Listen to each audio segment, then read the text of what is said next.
Hi there. This is a follow-up video about the House of the Dragon teaser trailer that came out on May 5th. Specifically, a question that came up in the breakdown for that trailer by Red Team Review and Preston Jacobs. That they said, just doing it live, they said off the top of their head they didn't remember, why is it that the Starks voted against Viserys becoming king at the Great Council of Harrenhal, which was a controversial standpoint, because the Starks are never political. Why did they suddenly take a firm stance on this? And I already contacted them. I told them over Twitter, I already was talking about that in my video. I already had a slide prepared explaining in advance why they voted the way they did, so I shared that. I just realized other people might have the same questions, so I'll share it here more focused as a short video, because before it was buried in an hour-long breakdown I did live. Here, okay, specifically what's going on. Now, if you notice, in the teaser trailer, the three lords who they fixate on and showcase as swearing in the swearing ceremony that I will honor Viserys and that he has named his daughter Rhaenyra as his lord, those were all the three most outspoken lords against Viserys becoming king at the Great Council. And I wonder if we'll see someone from all of the great houses, or if they're really emphasizing these three because they voted against him. Well, just a quick recap of what happened. Old King Jaehaerys had two sons who both died before he did. Older son had one daughter, Rhaenys. She's in the trailer saying they burned the realm before they let a woman sit the Iron Throne. And the younger son had two of his own sons, Viserys and Daemon, Matt Smith's character. Viserys ended up being king. Controversially, Westeros follows primogeniture, but under gender-blind primogeniture like in Dorne, or even male preference primogeniture, which is what the Andals do everywhere else, a lord's daughter inherits ahead of his younger brother. But when Rhaenys' father died, Jaehaerys said, yeah, let's make his younger brother the heir ahead of her, because she's a woman.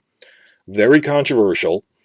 But then the second son died, and his claim passed to Viserys, his son, and the Velaryons are like, wait, no, we really need to stand up against this now. It is unfair, you're cheating Rhaenys. And okay, if it has to be a man, by this point in time, 10 years later after the first son died, Rhaenys has a son now, Laenor, that can the line of succession at least go through a woman to her son. So the Great Council debated about 14 different minor claimants, but the final vote came down to Viserys versus Laenor. That this was the only real debate between the council of Viserys versus Laenor was the real issue. And in the final tally, Viserys won by a factor of 20-1. That all of the lords of the realm gathered, great or small, even the vassals of vassals, so long as you were technically a minor lord, over 1,000 lords voted, and it was a 20-1 ratio in favor of Viserys. On top of that, the super delegates, they technically all got one vote, but only two of the great houses supported Laenor, because the Velaryons are themselves not a great house. In this generation, they're really rich because of Corlys's trade voyages, but they said the only two great houses that voted Laenor were the Baratheons and the Starks. Baratheons make sense because Rhaenys is half Baratheon on her mother's side. Her mother is Jocelyn Baratheon, sister of Bormund Baratheon. And we see Bormund in the trailer there. So, Corlys voted for Laenor, he's his son. Bormund voted for Rhaenys' son Laenor because Bormund is Rhaenys' maternal uncle. That he is her uncle right there. So, okay, he's half Baratheon voting for blood. Other than that, why did the Starks side with them all of a sudden? If you sit down and read Fire and Blood straight through, the Starks do nothing in the 100 years since the conquest. They're not involved in the Faith Militant Uprising era at all. They don't get involved in local politics. They're never on the small council. The Targaryens mostly left them alone. They pay their taxes. There's some public works, like the King's Road. Even during the conquest, they didn't fight. They were the one group that they went to war against that didn't actually fight. They submitted willingly. And the World of Ice and Fire even points that out, that, technically the Targaryens never conquered Dorne, but they never really conquered the North either through armed conflict. By the time the North's army came down, Torrhen went, yeah, we're not going to win this. They've beat everyone else. Their dragons are clearly invincible. If we fight, we'll lose. And the Starks aren't political, the petty squabbles of stuff. It's they're worried about surviving winter. That what if they did fight the North and they burned out like all their crops? They'd starve because it's hard to survive up there in winter. Other like the Tullys, obviously, the Riverlands sided with the Targaryens to overthrow the Ironborn. I'm talking about of the groups that the Targaryens initially decided were going to fight against. Even the Arryns, they attacked their fleet at one point. They never really defeated the Starks. They submitted willingly rather than face a long war of attrition like Dorne did. So even if they made like a conquest show, the Starks would be a cameo in 1 or 2 episodes. They don't do that much in the first 100 years, even excluding the conquest stuff, okay? From the moment Torrhen Stark knelt, he was the king that knelt, they don't do anything for hundreds of pages after that in Fire and Blood. They do nothing in the rest of Aegon's reign, the Faith Militant Uprising through Maegor, even the Jaehaerys stuff. There's a point where Jaehaerys visits the North, but that's like a royal progress. It isn't really a political thing or a war or anything. They're still not really that involved in the small council and stuff, affairs at royal court. So why is it that the Starks all of a sudden took a really controversial opposition stance to the way all the other political winds were blowing? It was a 20-1 vote against. They were part of the against, the few who supported Laenor.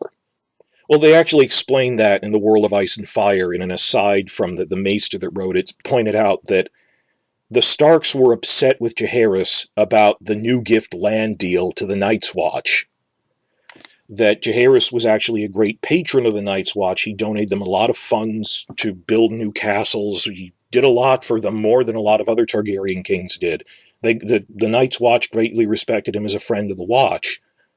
But one of the things, this is one of his few blunders, is he said, we should expand the lands south of the Wall that are directly owned by the Night's Watch.